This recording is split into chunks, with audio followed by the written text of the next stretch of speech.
السلام عليكم ورحمة الله وبركاته. ودي تكبرتو مسلم ودموچنا هيتوچ زاري يمن التواوسو الأضحية أحكام وآداب. أضحية يسو هجيجاتوچنا يأضحية سنة سرعتوچ لمايت إن مكرالن الله سبحانه وتعالى أضحيان أسملكيتو بتكبرونا بتقدسوا قرآن أنستوال نبيهم عليه الصلاة والسلام أضحيان صحيبون حديث تقسوا لنا المالتنو الله جل وعلا أضحيان أسملكيتو إندي دار فصل لربك وانحر لقيته سجد بس وسمم سوايلال الله سبحانه وتعالى لقيته سجد بلو بزه آية مجلس فلقوا صلاة العيد النو لسو سجد بس وسمم أرد بلو على مالتنو أضحية مالت من مالتنو أضحية مالت بعيد الأضحى سبب كبيت انسسا لله ومقربيا تدرجا يمتتارد انسسا مالتنو ود الله لمقرب مسلموች በአመት አረፋ يوم ذو الحجة 10ኛው ቀን ከሶላት العيد በኋላ የሚያርዱት أضحية ይባላል ማለት ነው። ነብዩ عليه الصلاة والسلام صحيحون حديث أنس رضي الله عنه بالسلبا ورالين حديث قال أنس رضي الله عنه ضحى رسول الله صلى الله عليه وسلم بكبشين أقرنين بكبشين أملحين أقرنين ذبحهما بيده وسمى وكبر ووضع رجله على صفاحهما. النبي عليه الصلاة والسلام هلت وفافرمنا أندام بقوتشن أردوال النبي عليه الصلاة والسلام بإجاج شونو ياردوت إلال وسمى وكبر بسم الله بلو الله أكبر بلو إجراچون أنقتو لاي أسكمتو نبي عليه الصلاة والسلام أضحيان أردوال إلال إن الله سبحانه وتعالى بللو آية ذلك ومن يعظم شعائر الله فإنها من تقوى القلوب. ذلك الله سبحانه وتعالى يه نجر ومن يعظم شعائر الله يا الله عندنت جلس أدرجو يمياسي ملكتين تكرستو يا كبرو سوال الله سبحانه وتعالى ودسو عندنت يميا ملكتو بزو آياتنا بزو ملكتو تشالو النزين آياتنا ملكتو تشن يا كبره يا تلك تكرت ستو يتنكبا كبسو فإنها من تقوى القلوب يسرى لبو بتقوى كتوابج نو امتمنج إلى الله سبحانه وتعالى سلا أضحيان سلا آذان من يوم يا الله عندنت يا الله أملكوت يمجلس نجر تكرت ستو يسر راسو من شعائر الله يا الله عندنت كم يسايو نجرنو إلى بل إلى وانقص الله سبحانه وتعالى قل إن صلاتي ونسكي ومحياي ومماتي لله رب العالمين. قل إن صلاتي سجد تنبل ونسكي إردم ومحياي ومماتي حيوتم موتم لا آلمات جيتا نوبل إلى الله سبحانه وتعالى. أضحية بقرآننا بحديثنا بعلماء وجسم منت يترجعت عبادة أمتاوي عبادة مالتنا ولموج أضحية أسمى الكتو كفيلو سنة مؤكدة بتأم يتكرر سنة نو ودواجب النت يتكرر سنة نو إلى الجمهور مالتنا وأوجبها جمع من العلماء على القادر.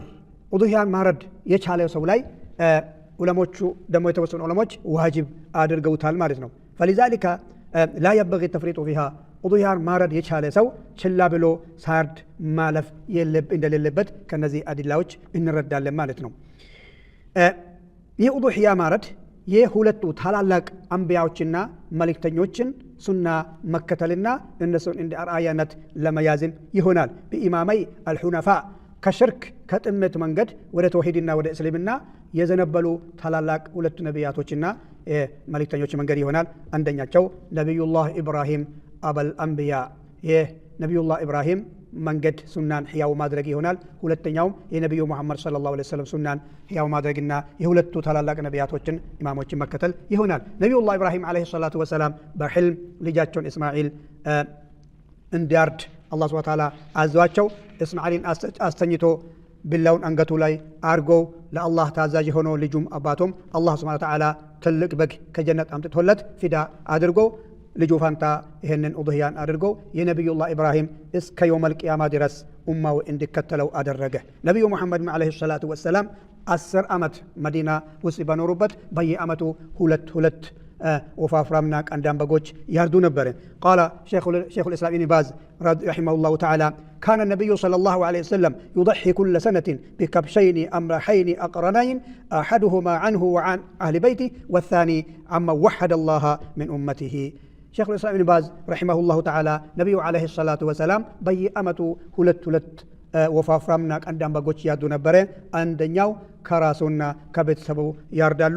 ሁለተኛው ደግሞ ተውሂድ ላይ የኖረ ሙስሊም ኡዱህያን ማረድ ሳይችል የሞተ አሁንም በህይወት ኖሮት ኡዱህያ ማረድ ያልቻለ ሙስሊም ሙወሂድ እንደገና እስከ ቂያማ ድረስ ኡዱህያን ማረድ ሳይችል የሞተ ሙስሊም ይሄ ደግሞ ከደካማ ሙስሊሞች ኡማዬ ብሎ አርዷል ይላል ነብዩ ሰለላሁ ዐለይሂ ወሰለም። በዚህ መልክ ለኡዱህያ ቦታ እንደሰጡ ነው ዑለማዎች ያስረዱት።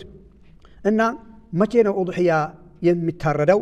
فهو من بعد صلاة عيد الأضحى كصلاة العيد በኋላ ነው የሚታረደው ማለት ነው። በራ ብን ዓዚብ ረዲየላሁ ዐንሁ ነቢያችን ሰለላሁ ዐለይሂ ወሰለም ዒድ አልአድሓ ቀን ኹጥባ አደረጉ አሉ።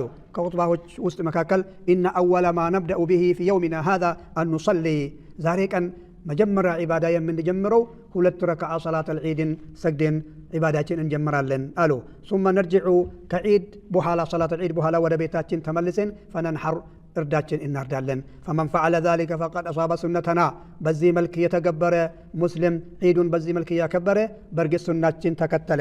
ወመን ዘበሀ ቀብለ አን ዩሰሊ ፈኢነማ ሁወ ለሕሙን አጀለሁ ሊአህሊሂ፣ ከዒድ በፊት ቸኩሎ ኡዱሕያውን ለኡዱሕያ የተገዛች እንስሳ ያረደ ሰው ይህ ለቤተሰቡ ያረደ ሲጋ እንጂ ሱናችን አልተከተለም፣ የኡዱሕያ አጅርም አያገኝም አሉ። ለይሰ ሚነ ኑሱክ ፊ ሸይ፣ ምንም አይቆጠርለትም ግን ለቤተሰቡ የገዛ ሲጋ ይሆናል አሉ ነቢዩ ዓለይሂ ሰላቱ ወሰላም። የእርድ ጊዜን ከዒድ ሰላት በኋላ እስከ 13ኛው እስከ ፀሐይ እስከምትገባ ድረስ ይቆያል። 4 ቀን ማለት ነው። እርድ ቀን ግን በላጩ የውመ ነሕር በዒድ አልአድሓ ቀን ነው በላጩ መታረድ ያለበት ማለት ነው። ጠይብ ኡዱሕያ የምትታረደው ኡዱሕያ መስፈርቶች ይኖሯታል። አንደኛው መስፈርት አን የኩነ ሚን በሂመት ልአንዓም አልኢብሉ ወልበቀሩ ወልገነሙ ወልማዒዝ። አንደኛው መስፈርት ከቤት እንስሳ መሆን አለበት። አንደኛው ግመል ነው። ግመል ደግሞ ለ7 ሰው ትበቃለች። የግመል ዕድሜ 5 ዓመት መሙላት አለበት። ሁለተኛው የቤት እንስሳ ከብት ነው። እሱም ዕድሜው 2 ዓመት መሙላት አለበት። እሱም እንደዚሁ ለ7 ሰው ይበቃል። ግመልና ከብት ከ7 ሰው በላይ ከሆነ እሱ ቅርጫና ወይም ለቤተሰብ የተዘጋጀ ስጋ ነው እንጂ ለኡዱሕያ አይሆንም ማለት ነው። እንደዚሁም ማዒዝ ፍየል ከሆነ ዓመት መሙላት አለበት። በግ ከሆነ ደግሞ 6 ወር ግማሽ ዓመት መሙላት አለበት። አንደኛው መስፈርት ከቤት እንስሳ፣ ሁለተኛ ደግሞ አሁን የተጠቀሱት የዕድሜ ገደብ መሙላት አለበት ማለት ነው። ሶስተኛ አየኩነ ኻሊየን ሚነል ዑዩብ፣ የምትታረደው እንስሳ ከነውር ነፃ መሆን አለበት። ኡዱሕያን የሚከለክሉ ነገሮች አይቦች፣ አንደኛ ከአውራኡል በይኑ ዐወሩሃ፣ ጠንጋራ መሆን የለባትም። የምትታረደው እንስሳ ጠንጋራ ማለት በጣም ግልጽ የሆነ ጠንጋርነቷ በሩቅ የሚታይ ከሆነች አትበቃም። ወየልሐቁ ቢሃ አልአማ አልአምያ፣ አይነ ስውር የሆነች እንደዚሁም አትበቃም ማለት ነው። ሁለተኛው አይብ አልዐርጃኡል በይኑ ዐረጁሃ፣ ሸፋፋ የሆነች እንስሳም አትበቃም፣ ሸፋፊነቷ በግልጽ የሚታይ ማለት ነው። እንደዚሁም መሄድ የማትችል ሸፋፋም ባትሆንም መሄድ የሚያቅታት ነውር ስላለባት እሷም አትሆንም ማለት ነው። እንደዚሁም አልመሪደቱል በይኑ መረዱሃ፣ በሽተኛ ሆና የታመመች ፍየል የታመመች ግመል ወይም በግ አትሆንም፣ በግልጽ በሽታነቷ የሚታይ ማለት ነው። አንዲት እንስሳ የማይታይ ከሆነ አንድ ገዢው ለዑዱሕያ ገበያ ሄዶ ሲገዛ በሽታውን ካላየባት ከታረደ በኋላ የሚገለጽ ከሆነ ችግር የለም። ለምን? ስለማይታይ በሽታነቷ ማለት ነው። አራተኛው ነውር ኡዱሕያን የሚያስከለክል አልከሲረቱ ለቲ ላ ቱንቂን፣ ሰባራ የሆነች እንስሳ መሆንም አትበቃም ማለት ነው። ለምን? ስጋዋም ደሟም በጣም ስለሚያንስ ማለት ነው። ይሄ ጋር የሚነሳ አንዳንድ ሰዎች በግ ሲገዛ ቀንዱ የተሰበረ በግ ያገኛሉ። እንደዚሁም ጆሮዋ የተቆረጠ በግ ወይም ፍየል ያገኛሉ። ይሄ ችግር የለም ነው የሚሉት ዑለሞች። ደም ያለው እንስሳ ከሆነ ስጋውም ሙሉ የሆነ እግሩ ሸፋፋ አይኑ ጠንጋራ ያልሆነ ቀንዱ ብቻ ስለተሰበረ ችግር የለም ነው የሚሉት ማለት ነው። እንደዚሁም ወላ ተጁዙ አልኡድሕያ ቢመቅጡዕ ልኢልያ፣ ላቷ የተቆረጠ እንስሳ አትበቃም ማለት ነው። ለምን? በጣም የተፈላጊ ቦታው ተቆርጧል ማለት ነው። ወሁወ ልጁዝኡ ልመቅሱዱ ምን ጅስሚሃ፣ ኢልያ ወይም ላት የተፈለገ ቦታው እሱ ነው። ስለዚህ እሱ ከተቆረጠ አትበቃም ነው። ወላኪን እዚህ ላይ አንዳንድ አካባቢ ያለላት ተወልደው የሚያድጉ በጎች ስላሉ ከነዛ ዘር ከሆነ ችግር የለም ነው የሚባለው ማለት ነው። ለምንድን ነው አላህ ሱብሓነሁ ወተዓላ ኡዱሕያ እንድናርድ ሱና ያደረገ አቡል አንቢያ ነቢዩላህ ኢብራሂም ዓለይሂ ሰላቱ ወሰላም ልጃቸውን አዘውት ፈለማ አስለማ ወተለሁ ልልጀቢን ወናደይናሁ አያ ኢብራሂም ቀድ ሰደቀተ ሩእያ ኢና ከዛሊከ ነጅዚል ሙሕሲኒን ፈለማ አስለማ አባቱና ልጅ አባቱ ልጁን እንዳርደው ልጁን ደግሞ ታዛዥ ሆኖ ከተዘጋጁ አላህ ሱብሓነሁ ወተዓላ ከጀነት በግ አምጥቶ ፊዳ አደረገለት ማለት ነው። ነቢዩም ዓለይሂ ሰላቱ ወሰላም በየዓመቱ ሁለት በጎች አርዶ አንዱ ከራሳቸው አንዱ ደግሞ ከምስኪን ኡማው ያርዱ ነበረ። ለምንድን ነው ይሄ አላህ ሱብሓነሁ ወተዓላ መሽሩዕ ያደረገ? አንደኛ አተዕቡዱ ቢኢንፋዝ ማ ሸረዐሁ ላህ ሚን ኢልቀት ዲማኢ ለሁ ደም በማፍሰስ ወደ አላህ ለመቃረብ አላህ ሱብሓነሁ ወተዓላ ስላዘዘን ይህንን ፈጽሜን አጅር ለመፈለግ ነው። ሁለተኛ ኢሕያኡ ሱነት ኢብራሂም አልኸሊል ወሱነት ነቢይና ሙሐመድ ሰለላሁ ዐለይሂ ወሰለም የአቡል አንቢያ የነቢዩላህ ኢብራሂም ሱና ሕያው ለማድረግና የነቢዩ ሙሐመድ ሱናን ሕያው ለማድረግ ነው። እንደዚሁም ሙሻረከቱ አህሉል ቡልዳኒ ሁጃጀ በይቲላሂ ፊ ባዕድ ሸዓኢር አልሐጅ እንደዚሁም አረፋ ላይ ተገኝቶ መካ ውስጥ ኡድህያን ሀዲየን የሚያርዱ ሁጃጆች ጋር ለመሳተፍ እኩል ለመሆን ዓለም ላይ ያሉ ሙስሊሞች ሁጃጆች ጋር ለመመሳሰልና አጅሩ ላይ እንዲሳተፉ ተደርጎ ነው።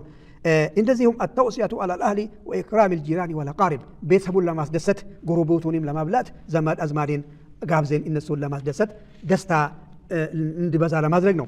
እንደዚሁም አተሰድቁ አላል ፉቀራ የውመል አድሓ ምስኪኖችን ማስደሰት ሰደቃን ሰጥተናቸው ነቢዩ ዓለይሂ ሰላቱ ወሰላም ኡድህያ ከታረደ በኋላ ግማሹ ቤተሰብ ይበላል፣ አንድ ሶስተኛ ቤተሰብ ይበላል፣ አንድ ሶስተኛ ለፉቀራዎች ሰደቃ ይደረጋል፣ አንድ ሶስተኛ ደግሞ ለቅርብ ዘመድ ሀዲያ ስጦታ ይላካል።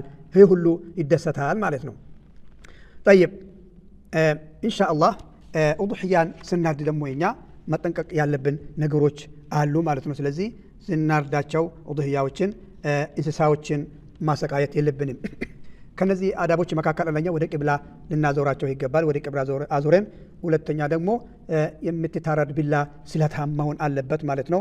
እንደዚሁም እንስሳን ስናርዳቸው ቢላ ከነሱ ፊት መሸፈን ይኖርብናል።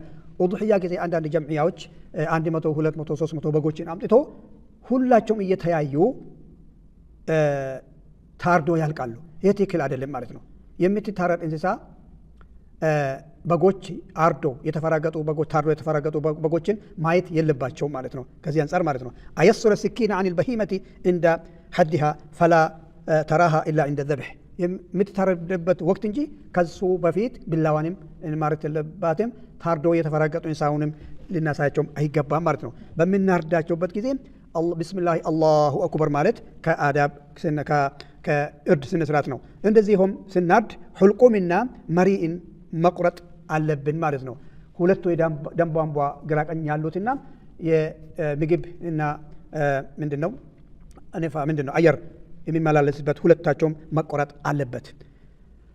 ሲያርድ ቢላውን አንገቷ ላይ ሲያስቀምጥ ቢስሚላሂ አላሁ አክበር አላሁመ ሚንከ ወለከ ዐኒ አላሁመ ተቀበል ሚኒ ይላል። ቢስሚላህ በአላህ ስም አርዳለሁ። አላሁ አክበር አላህ ከታላላቆች ሁሉ ታላቅ ነው። አላሁመ ሚንካ ያረድኩ ያለው የመጣ ንዕማ ካንተ ነው።